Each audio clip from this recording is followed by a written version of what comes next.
ikinci.com. Gelsin gelsin gelmen yanıma, derman bol canıma, girsin ömrüme. Gelsin gelsin gelmen yanıma, derman bol canıma, girsin ömrüme. Sevgisi hüttüdü saatli günler, senin gülkülerine güller güller. Hani menin bağıtlı geçmişim, mehrine zarını teşne kömüller. Dur lalem dağdeden kucakla meni, korkutmasın özge kucakta seni.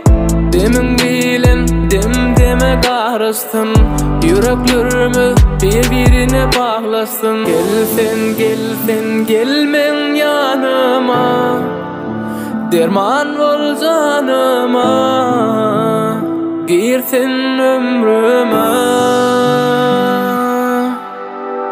Gelsin gelsin gelmen yanıma, derman bol canıma, girsin ömrüme.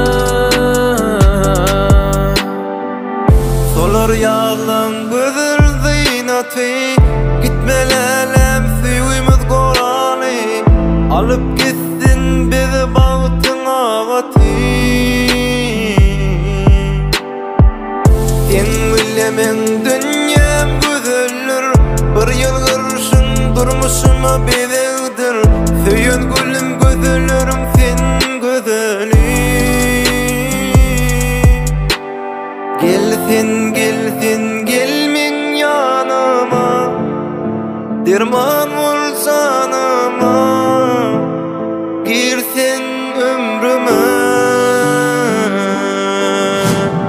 Gelsin gelsin gelmen yanıma, derman ol canıma, girsin ömrüme.